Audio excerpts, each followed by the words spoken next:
اقتربت الساعة وانشق القمر أعوذ بالله من الشيطان الرجيم.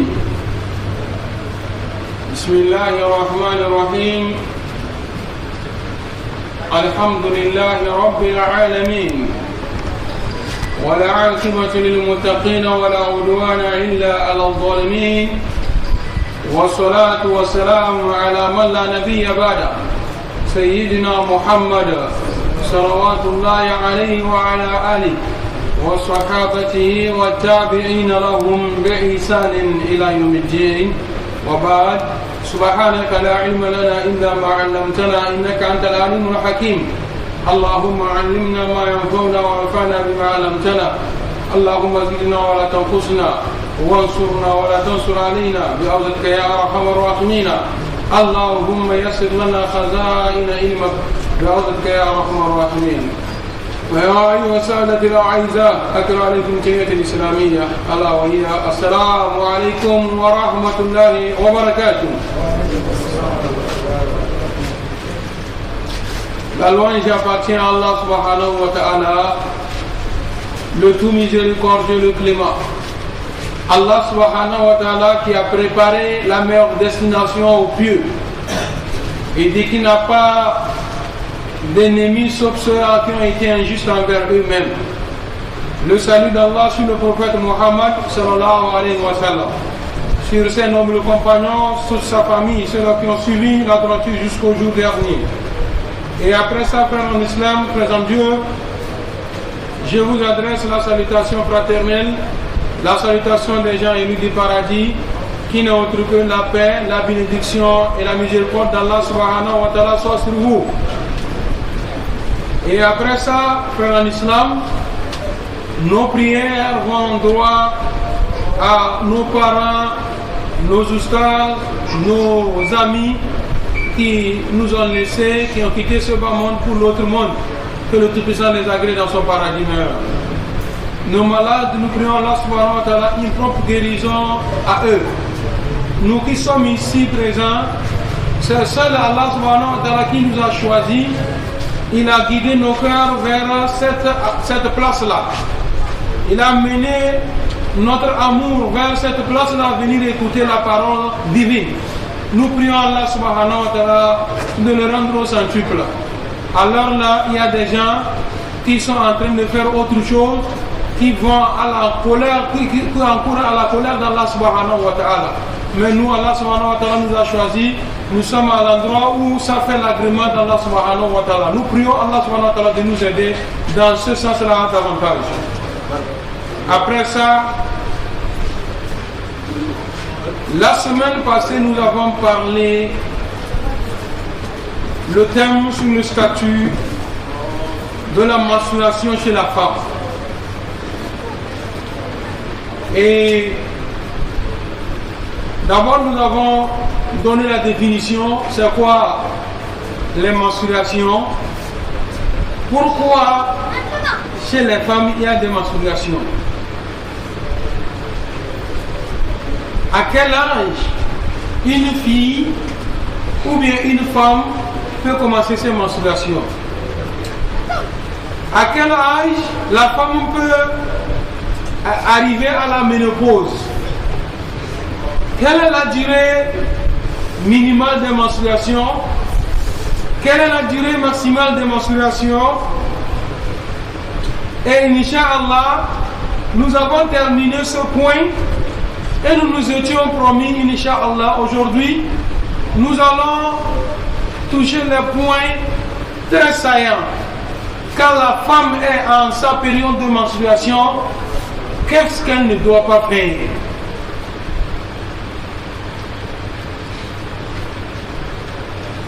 Non.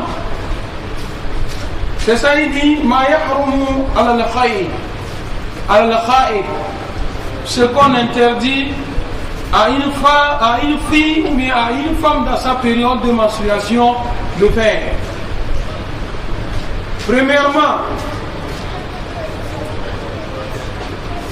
al-ijma. Premièrement, la femme ne doit pas avoir des rapports intimes alors qu'elle est dans sa période de menstruation. Ce n'est pas bon. La charia nous interdit. Nous nous référons dans la sourate 2, sourate appelée Al-Baqarah, la vache. Au verset 222, Allah subhanahu wa ta'ala nous dit Fa'tazilu nisa fil mahid. De nous éloigner des femmes dans leur période de menstruation. Éloigner de la femme dans sa période de menstruation, la semaine passée nous avons dit ça. Ce n'est pas que vous allez trouver une chambre à quelque part loin de vous, elle est là-bas et vous êtes ici, comme l'avaient fait certaines personnes à une époque. Ici, l'éloignement qu'on fait allusion, c'est le fait de ne pas avoir de rapport intime avec elle. C'est tout. Elle prépare vous manger, elle peut puiser de l'eau, vous allez boire, vous allez vous laver avec, elle peut se coucher sur le même lit que vous. Vous pouvez avoir des préliminaires, les caresses entre vous et elle, mais tout en prenant vos précautions de ne pas atteindre à l'endroit où Allah subhanahu wa ta'ala vous a interdit. De ne pas les toucher quand elles sont en période de menstruation. Fa'tazilu nisa fil mahid. Allah subhanahu wa ta'ala nous dit Fa'tazilu nisa fil mahid, de nous éloigner des femmes dans leur période de menstruation. Wala takrabuhunna hatta yatuhurna. De ne pas les toucher, nous approcher d'elles jusqu'à ce qu'elles se purifient. Jusqu'à ce qu'elles deviennent pures. En ce moment, comme dans un verset il disait Nisa'ukum harsan lakum. Vos femmes sont vos tiens. C'est-à-dire fa'tuhunna min haythu fa'tuhunna anna shi'tum. Il dit, vous pouvez les approcher comme vous voulez, mais tout en respectant aussi des règles. Non, c'est comme ça. Ne vous approchez pas d'elle jusqu'à ce qu'elle devienne pure. C'est à nous les hommes, on parle de cela, et aux femmes aussi. Deuxième point, Allah subhanahu wa ta'ala nous interdit également de nous approcher des femmes et de divorcer nos femmes quand elles sont en leur période de menstruation. At-talaq. La femme qui est dans sa période de menstruation, on ne la répudie pas jusqu'à ce qu'elle devienne pure. Dans la sourate At-talaq appelée le divorce, Allah subhanahu wa ta'ala au verset 1, Allah subhanahu wa ta'ala disait au prophète sallallahu alayhi wa sallam Ya ayyuhan nabi Iza tallaqtumun nisa fatalliquhunna li'iddatihinna wa ahsul idda wa taqullaha rabbakum la tukhrijuhunna min buyutihinna wa la yakhrujna illa an yatina bi fahishatin mubayyinah wa tilka hududullah wa man yata'adda hududallahi faqad zalama nafsahu la tadri لعل الله يحدث بعد ذلك أمرا. Dieu parlait au prophète. Quand il parle au prophète, il nous parle que lorsque vous voulez répudier vos femmes, elles doivent rester dans leur période de virilité, c'est-à-dire elles doivent passer les 4 menstruations avec elles, les 3 menstruations avec vous. Ici, il dit Fatalliquhunna li'iddatihinna. Elles doivent devenir pures. 3 menstruations. S'il a répudié, supposons, à partir d'aujourd'hui, tu n'es plus ma femme, je t'ai répudié. Elle commence par compter les jours. Elle va passer les premières menstruations dans ta maison. Deuxième menstruation dans ta maison. Première menstruation, elle jusqu'à ce qu'elle devienne pure. Deuxième menstruation jusqu'à ce qu'elle devienne pure. Troisième menstruation jusqu'à ce qu'elle devienne pure. À partir de ce moment, c'est fini. Le divorce est déclaré, c'est fini. elle prend ses bagages, elle va chez ses parents. Mais vous l'avez dit, j'étais répudié, j'étais divorcé aujourd'hui. Tu l'as divorcé, elle est là, avec toi, elle a passé ses premières menstruations. Elle a terminé, elle est devenue pure. Dans cette pureté, il y a eu un arrangement, la femme a su se corriger, ou bien toi l'homme, tu as su revenir à la raison, Inch'Allah, il y a eu compréhension jusqu'à ce que il y a eu des rapports entre vous, Inch'Allah, le divorce là est annulé. Mais retenez que vous avez perdu une corde. Vous n'avez que 2 cordes à vous débrouiller avec. Donc, on ne divorce pas la femme quand elle est dans sa période de menstruation. Troisième point, as-salat. La femme ne prie pas quand elle est dans sa période de menstruation. Non. Elle ne prie pas. Le prophète Mohammed, sallallahu alayhi wa sallam, dans son hadith bien authentifié qui a été rapporté par Bukhari, nous dit, l'école sallallahu alayhi wa sallam, le prophète sallallahu alayhi wa sallam a dit, Iza akbaltil haïda fada'i as-salat. Lorsque tu commences tes menstruations, tu dois abandonner la prière. Tu laisses la prière jusqu'à ce que tu deviennes pur. Quand tu finis tes menstruations, tu te purifies et tu commences la prière. Donc la femme ne doit pas prier quand elle est dans sa période de menstruation. Quatrième point, as-sawm, le jeûne. Le jeûne. La femme ne jeûne pas quand elle est dans sa période de menstruation. Ce n'est pas bon. La charia l'interdit. L'islam l'interdit de jeûner quand elle est dans sa période de menstruation. Le saint prophète Mohammed, sallallahu alayhi wa sallam, toujours dans l'hadith rapporté par Bukhari ici et Muslim, on nous dit que Alaysa ihdakunna iza hadat lam tasum wa lam tusalli. N'est-ce pas? Quand les menstruations viennent à l'une d'entre vous, elle ne prie pas, elle ne jeûne pas. Kunna, et nous avons répondu, c'est les femmes qui ont répondu, voilà, si, ya Rasulallah.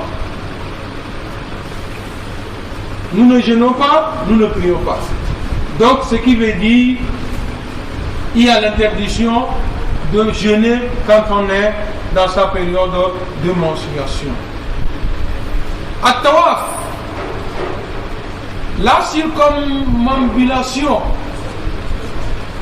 le tour qu'on fait au niveau de la Kaaba pour les pèlerins, et nous prions Allah subhanahu wa ta'ala de nous donner la chance de mentionner nos noms parmi les pèlerins.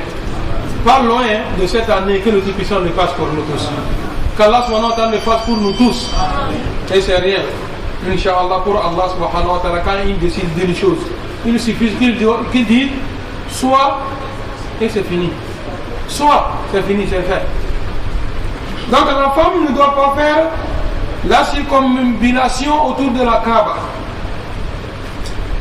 La preuve, ici, l'Iqawlihi sallallahu alayhi wa sallam, le saint prophète sallallahu alayhi wa sallam disait, les Aïshata, il disait à Aïcha, Lamma hadat, quand ils ont effectué le pèlerinage, ils sont à la Mecque, Aïcha a commencé ses menstruations. Donc le prophète sallallahu alayhi wa sallam disait à Aïcha, If'ali ma yaf'alu al-hajj, غير أن لا تطوفي بالبيت حتى تطهري.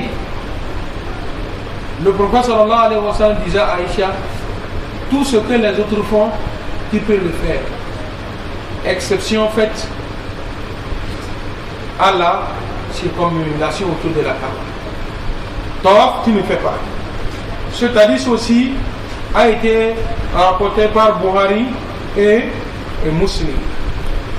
Qu'Allah subhanahu wa ta'ala nous assiste. Cinquième point,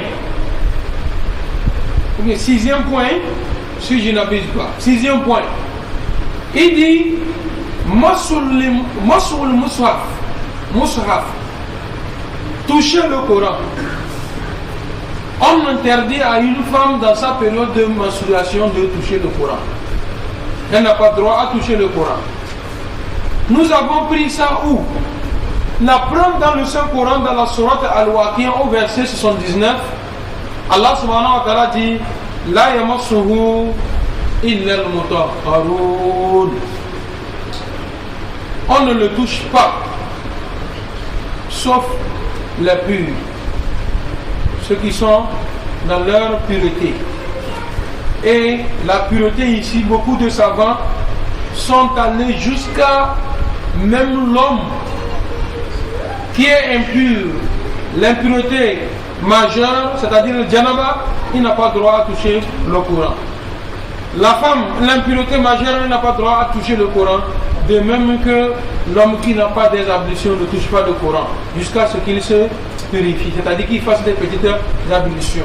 C'est de la même chose pour la femme, qu'elle fasse des petites ablutions avant de le toucher. Qu'Allah subhanahu wa ta'ala nous assiste.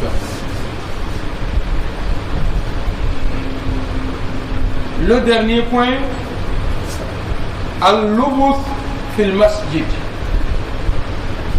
Les travaux concernant les mosquées, tels balayer la mosquée, nettoyer la mosquée, nettoyer les vitres de la mosquée, etc., etc. Elle est acceptée pour ça, quand elle est dans cette période de menstruation. Elle ne doit pas le faire. Le prophète Mohammed, sallallahu alayhi wa sallam, dans son hadith rapporté par Abu Daoud, wa Sahahu ibn Khuzayma, wa da'afahu Jama'. C'est un hadith qui Abu Daoud a rapporté, et Ibn Khuzayma a donné la pureté de cet hadith de Sahih. C'est un hadith qui est bon. Wa da'afahu al-Jama'. Les êtres musulmans disent que c'est un hadith qui est un peu faible, qui n'est pas trop fort. C'est un hadith daïf. Quand on dit daïf, ce n'est pas authentifié. Ce n'est pas authentifié. Donc cet hadith là, il dit que la uhillu al-masjida li-junubi wa la kha'id. On n'a pas, c'est-à-dire c'est illicite à un impur, celui qui a l'impureté majeure sur lui, janaba sur lui, et aussi à celle qui passe ses menstruations de toucher la mosquée, ou bien de rentrer dans la mosquée, ou bien faire quelque chose dans la mosquée. Qu'Allah subhanahu wa ta'ala nous assiste et qui nous guide sur le droit chemin. Seul Allah subhanahu wa ta'ala détient la connaissance de toutes choses.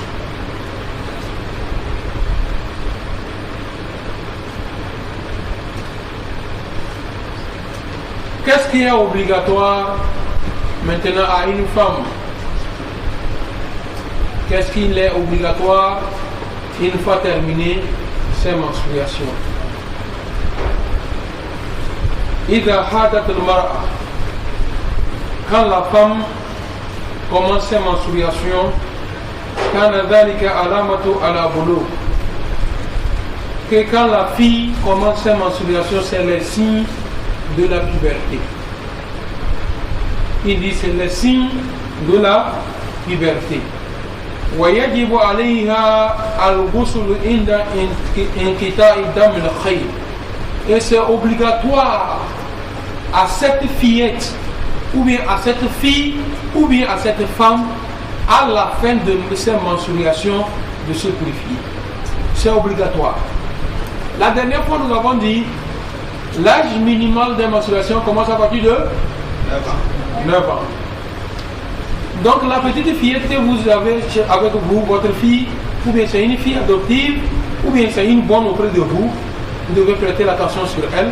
À 9 ans, si elle commence ses menstruations, on ne dit pas que parce qu'elle est petite, elle est enfant, donc on la laisse comme ça. Non, on la suit de près. Quand elle finit ses menstruations, l'enseignant commence à se purifier, elle se purifie. comme on nous enseigne.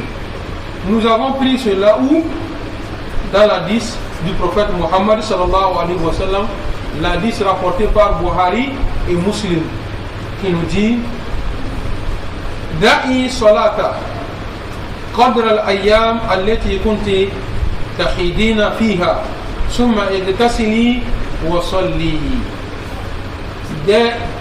D'arrêter la prière, de ne pas prier les jours où tu es en train de faire ta menstruation, de passer les règles. On ne prie pas jusqu'à ce que tu termines. Quand tu finis maintenant tes menstruations, purifie-toi et commence la prière. Purifie-toi et commence la prière. Maintenant, nous sommes arrivés au point nécessaire, saillant, plus nécessaire dire. Comment reconnaît-on la fin des menstruations chez la femme? La majorité des femmes, quand vous l'interrogez, comment vous reconnaissez la fin de vos menstruations, elles diront tout simplement quand ça s'arrête, le sang s'arrête de descendre, c'est fini les menstruations. Est-ce que cela est vérifié? Non. C'est ça? C'est par ça qu'on connaît la fin des menstruations, la cessation des menstruations? Non. Revenons ici. Il dit que إذا انقطع الدم عن الحيض أو عن الحائض, quand la femme, c'est-à-dire le sang des menstruations s'arrête, on recommande à la femme de chercher le coton. Et le coton ici, vous pouvez trouver un torchon blanc, un pagne blanc, quelque chose blanc qui est du coton. Elle introduit dans le bas là-bas. Quand elle sort ce qu'elle a mis dans le banc, là, et ce qu'elle a mis blanc là, elle a fait sortir, ça n'a pas changé de couleur, ça veut dire qu'elle est pure. Ce qui revient à dire, je vais expliquer ce point-là pour nous donner encore l'avantage dans la compréhension. Il dit, la femme, chez beaucoup de femmes, vous remarquez, les femmes connaissent, nous sommes hommes, ce n'est pas trop que nous connaissons sur ça, mais nous ne faisons que dire ce qui a été écrit. Et ce n'est pas écrit par hasard. C'est des efforts fournis par nos prédécesseurs qui ont cherché et écrit.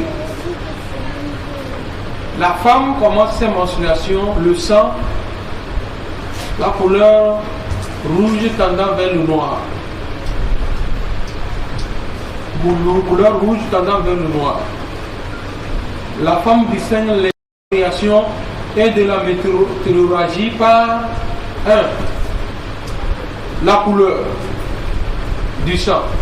2. L'odeur. L'odeur du sang des menstruations est nauséabonde. Ça sent mauvais. Ça sent mauvais. Ça ne sent pas comme le sang ordinaire que tout le monde connaît. Ça fait deuxième point. Troisième point, il y a aussi le sang des menstruations va comme ça va devenir encore plus épais que le sang ordinaire que tout le monde connaît. Donc ceci là caractérise le sang des menstruations. Donc les femmes chez elles, quand elles commencent les menstruations, le sang d'abord, quand elles met ce qu'elles met pour se protéger, de temps à autre, ça, la couleur rouge tirant vers le noir. Et quand ça commence par finir, ça tire vers la fin, quand elle met, elle sort, ça a la couleur café. Donc quand il y a la couleur café, ça ne veut pas dire qu'elle est pure, mais ça tire vers la fin. Ça tire vers la fin de ces menstruations. Donc la couleur café là, du rouge ça devient café, du café maintenant ça va devenir blanc. Quand elle met, il y a ce qui va couler, c'est blanc. Donc ça veut dire que la dame, elle est pure, elle peut se purifier et commencer la prière. qu'Allah subhanahu wa ta'ala nous assiste et qui nous guide sur le droit chemin. Maintenant, ma taqdiyahu al-khayd ba'da tuhriha. Qu'est-ce que la femme doit compenser? Elle doit payer, elle doit faire quand elle finit ses menstruations. Nous avons cité la dernière fois ce que la femme ne doit pas faire, tel que ce que nous allons dire, les rapports intimes. Elle n'a pas droit. On ne la divorce pas, elle ne prie pas, elle ne jeûne pas, elle ne fait pas tawafi, elle ne touche pas le Coran, elle ne travaille pas dans la mosquée. Maintenant, dans tout ça là, à la fin de ses menstruations, quoi elle doit payer dedans? En abandonnant tout ceci là, elle doit rattraper quoi? Non. Il dit تقضي الحائض بعد طهرها الصوم. La femme doit rattraper le nombre de jours manqués au cours du mois de Ramadan, le nombre de jours qu'elle n'a pas jeûné. Si c'est dans le mois de Ramadan, elle doit rattraper. Si c'est 6 jours, elle doit rattraper ces 6 jours. Si c'est 7 jours, elle doit rattraper 7 jours. Si c'est peu que ça, elle doit rattraper. Si c'est plus que ça, elle doit rattraper. Et nous avons dit la durée maximale des menstruations est égale à 15 jours. Maximal. 15 jours. Non, la fois passée, nous avons expliqué beaucoup sur ce point-là. Non. Aïcha radiallahu anha. Non. Voilà taqdi salat. Elle dit on ne rattrape pas les prières. Parce qu'en période de menstruation, elle n'a pas prié. Elle a fini les menstruations. On a dit de payer le jeûne, mais elle ne doit pas rattraper les prières manquées. Pour ça, autre, on l'a pardonné. Quelle femme doit rattraper sa prière? C'est celle qui, il est l'heure de Maghrib, comme nous venons de terminer la prière de Maghrib. Elle a terminé, elle est dans l'état de pureté. On a annoncé Maghrib. Elle est assise. Elle ne prie pas. Jusqu'à l'heure là, elle est pure. Elle est en train de, je vais terminer ceci avant d'aller prier. Au moment où elle termine, avant d'aller prier, c'est à ce moment-là que les menstruations sont arrivées. Alors qu'elle pouvait prier avant l'arrivée des menstruations, ce qui veut dire qu'elle a la dette de la prière de Maghrib après sa purification. Elle doit payer ça. Donc, homme, nous devons toujours crier sur nos femmes. Quand il est l'heure, et c'est bizarre, toutes les femmes, toutes les femmes, on dirait s'il y a une heure pour la prière des hommes et une heure pour la prière des femmes. On annonce, elle est assise, on dirait même qu'elle ne fait pas partie de celles qui prient. Peut-être qu'il va aller prier, revenir, elle est là. Tu reviens, c'est à ce moment tu vas faire des ablutions. Devant elle, on a appelé. Peut-être, oui, les femmes. Elle ne peut même pas venir dire que, peut-être si tu es couché, elle dit aux enfants d'aller te réveiller. Il faut faire ce média. Et elle est assise.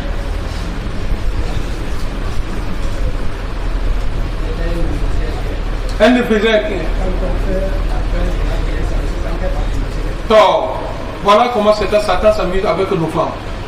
Au moment où on appelle là, c'est en ce moment Satan la rappelle de faire termine ceci avant d'aller prier, termine ceci avant d'aller prier. D'autres femmes c'est la télévision, d'autres femmes c'est le portable. Il y a là où Allah subhanahu wa ta'ala a gradé les hommes sur les femmes. Il y a où les femmes et les hommes sont de même rang. Man amila salihan min dhakarin aw untha wa huwa mu'min lanuhyiyannahu hayatan tayyiba. Dans une autre version, il dit quoi?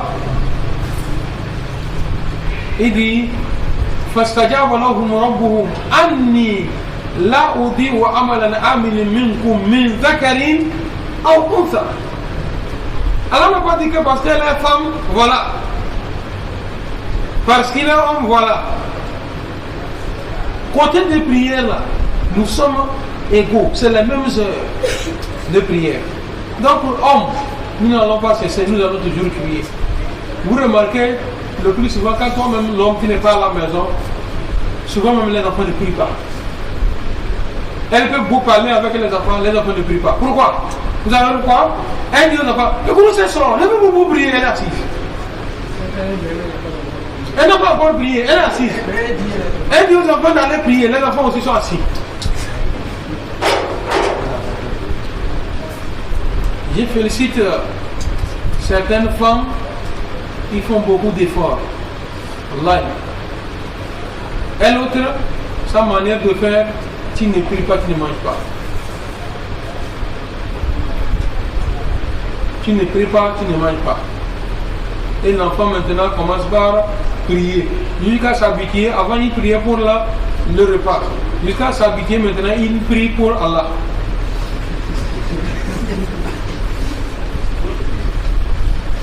Mais d'autres femmes, c'est le contraire. Tu chasses les enfants d'aller prier. Et dis, ah, attends, il est déjà écrit, il est d'autres de l'amour. Laisse une femme manger avant d'aller prier. Depuis le matin, l'enfant n'a pas mangé. Dans la maison, vous parlez deux langues, ça. Toi, tu es en train de parler une langue, et l'autre parle une autre langue. C'est fini. Ça ne peut pas aller. Cette femme-là, comment elle peut dire aux enfants d'aller prier? Elle va beau crier. Les enfants sont assis. Mais il y a des enfants qui regardent toujours leur maman. Quand la maman prend en même temps bouilloire, qui voit l'enfant aussi se lever, il prend bouilloire. Est-ce qu'il est là pour prier? Que Dieu nous donne de ces femmes-là. Aïe. Non. Aïcha radiallahu anha, elle dit, ma balu ala khaïd taqdi sawm wala taqdi salat.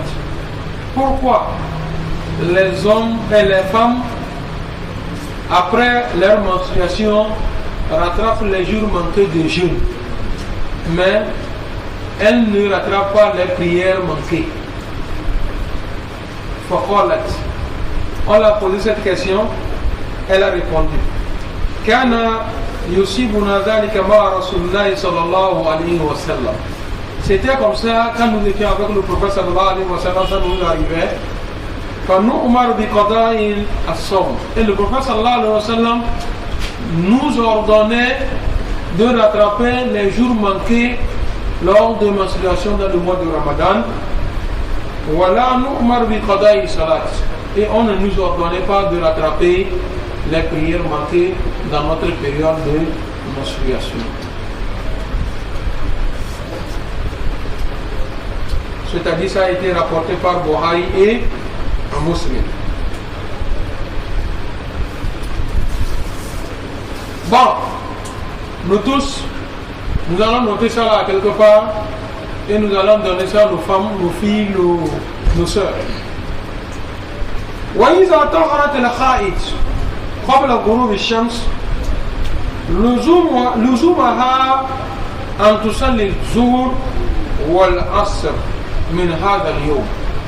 La femme qui a terminé ses menstruations avant le coucher du soleil, c'est obligatoire pour elle de rattraper la prière de Zour et de Maghrib de ce jour-là. Et Asr de ce jour-là. Zour et Asr de ce jour-là. Nos femmes, nos filles. Ça veut dire quoi? La fille, à 13h, elle est toujours dans sa période. À 15h, elle était toujours dans sa période. À 16h, ou bien à 17h, elle rentre, elle remarque la cessation des menstruations. C'est fini. Le soleil n'est pas encore couché. L'islam leur donne d'aller se purifier et de rattraper la prière de Zuhur et la prière de Asr de ce jour-là. Yama, nous avons bien compris. C'est bien. Nos femmes là, un noceur, elles disent que bon, comme il est déjà presque Maghrib là, donc je laisse quand je vais me prier Maghrib, je vais me purifier en même temps et faire Maghrib et Isha. Est-ce que c'est vrai? Non. Si celle qui a fait l'effort pour dire que je vais faire la prière de Maghrib et Isha, elle a encore mieux fait. Il y a d'autres femmes, parmi nos femmes et nos filles, elles disent que bon, je laisse en même temps écouler la journée d'aujourd'hui et demain je commence en même temps avec la prière de Soui. On dirait si c'est le commerce, c'est le truc de faire. Et oui. Aïwa. Est-ce que tu sais que ça va revenir ou pas? Donc ce qui veut dire qu'elle ne sait rien de ce qu'elle fait. Elle n'est pas consciente. Elle n'est pas consciente. Donc, nous allons encore une fois éclairer ceci là à nos femmes et à nos filles. وَمَتَى طَهَرَتْ قَبْلَ طُلُوعِ الْفَجْرِ لُزُومَهَا أَنْ تُصَلِّيَ الْمَغْرِبَ وَالْعِشَاءَ من هذا اليوم. Et dit que la femme qui a terminé ses menstruations, peut-être Maghrib, elle est toujours dans sa menstruation. Isha, elle est dans sa menstruation. Mais écoutez bien, il dit que la femme qui se purifie avant Al-Fajr, avant As-Salatu Khair Min An-Nawm, parce que c'est quand Fajr quitte là, on annonce As-Salatu Khair Min An-Nawm. Si elle a fini avant As-Salatu Khair Min An-Nawm, elle doit se purifier et prier la prière de Maghrib et Isha. Elle fait ça? Donc nous les hommes, nous avons à faire. La dernière fois, j'ai dit que nous sommes responsables de ces femmes-là.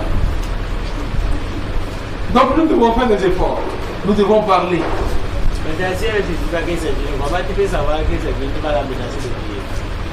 Vendredi passé, tu n'étais pas là.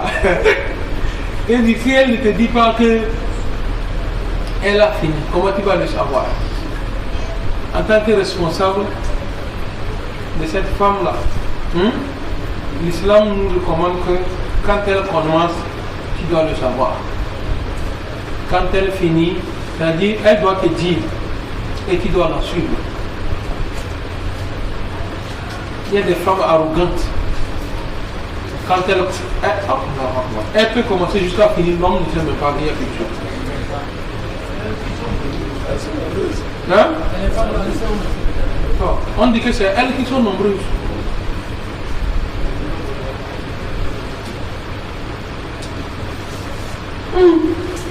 Voilà, Al-Kiyama qui ne s'est pas dit qu'il va avoir pitié de nous. C'est pas facile, hein? La femme commence ses menstruations jusqu'à la fin. L'homme ne sait rien. Si dans ces moments-là, l'homme n'a pas besoin d'elle, donc c'est fini. Elle est dans son coin là-bas, elle commence, elle finit, et puis c'est fini comme ça. Souvent les hommes savent à partir du moment où elle a besoin.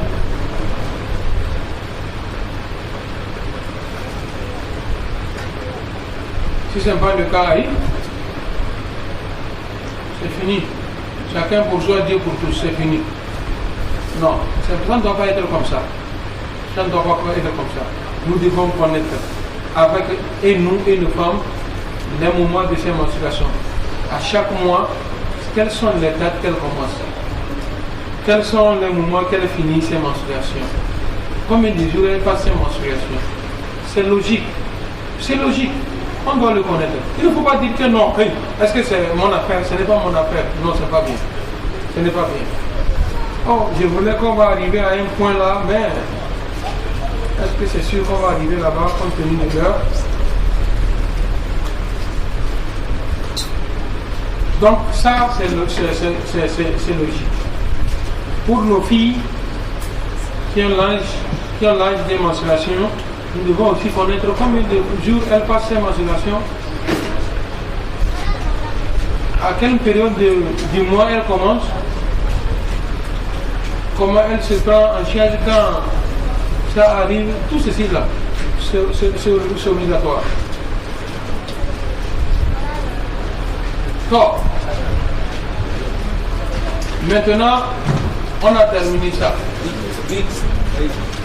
C'est un autre sous-chapitre, on va toucher la météorragie. La météorragie. Et les femmes doivent connaître ça. Le sang des menstruations, le sang des lochis. Les lochis, c'est le sang qui coule après l'accouchement. Le sang de la météorragie.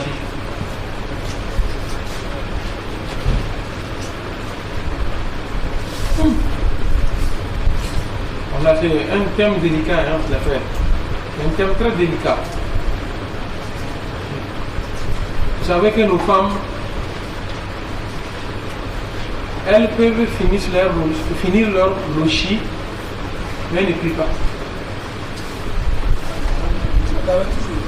Elle va rester pendant, on dit qu'on a dit de rester pendant 40 jours. Qui a dit ça? Et c'est quand on reste pendant 40 jours? C'est quand on a dit. On a dit à la femme ou bien à la fille de ne pas prier quand elle est dans les lochis. Et les lochis peuvent s'étendre du premier jour de l'accouchement jusqu'à 60 jours. Ça fait 2 mois. Elle a 2 mois. Si le sang ne s'arrête pas, elle ne prie pas, elle ne jeûne pas, elle ne couche pas avec l'homme, elle ne touche pas le Coran, elle pendant 60 jours.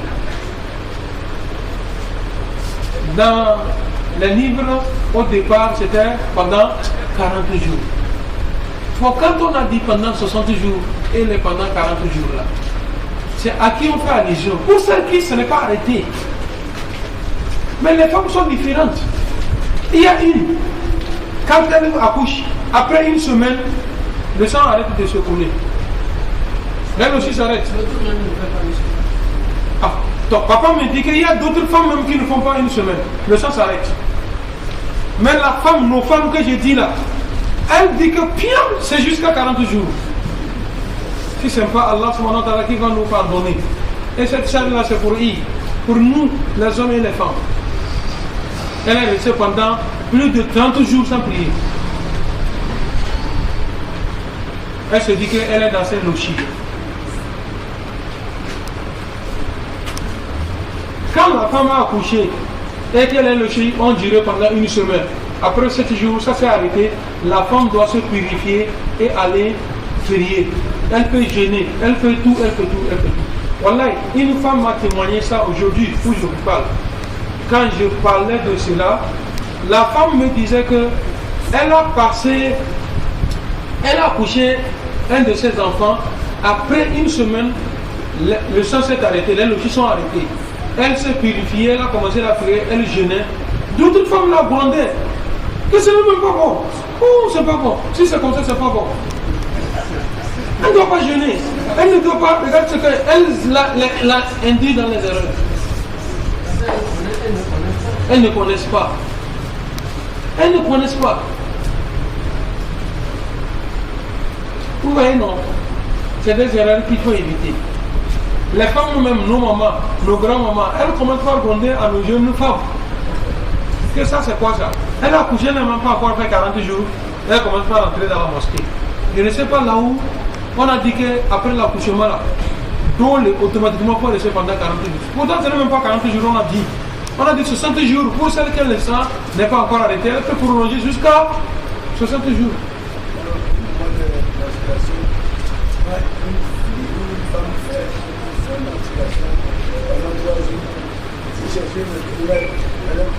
Voilà. Vous voyez, non? Il y a beaucoup de choses. Il y a beaucoup de choses qui se passent. Si nous ne faisons pas attention, nous allons... Non. Et qui a trouvé ce que c'est la météorragie?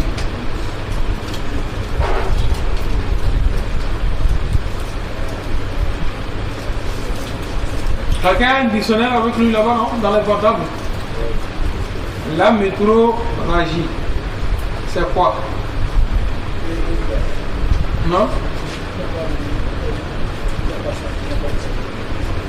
Moi j'ai la définition, selon la science islamique. Le blanc, lui, l'a donné définition comme quoi? Non. Tapez la métroragie. M-E accent aigu T. T-R-O-2-R. Non. Fort.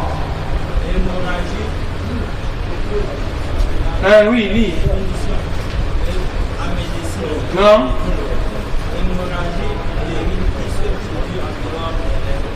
Encore une fois.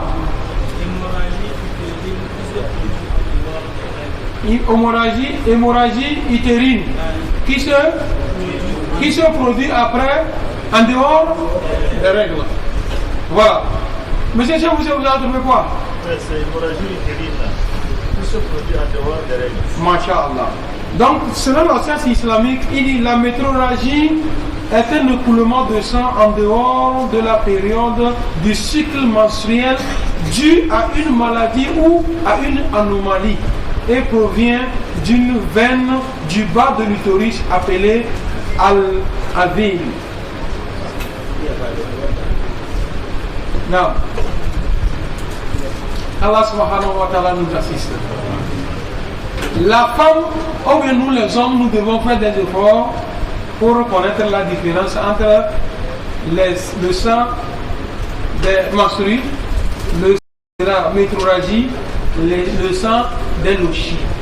Inch'Allah, ce thème est un peu long. Ce thème-là, nous allons le laisser à la prochaine fois, si Dieu nous donne longue vie et santé. Inch'Allah, ce serait vendredi prochain et sur prochain. Parce que vendredi prochain, nous allons faire tafsir qui est prêt d'Allah subhanahu wa ta'ala. Qu'Allah subhanahu wa ta'ala nous assiste, qui nous guide sur le droit chemin, qui nous accorde de meilleures choses ici dans le monde et dans l'autre.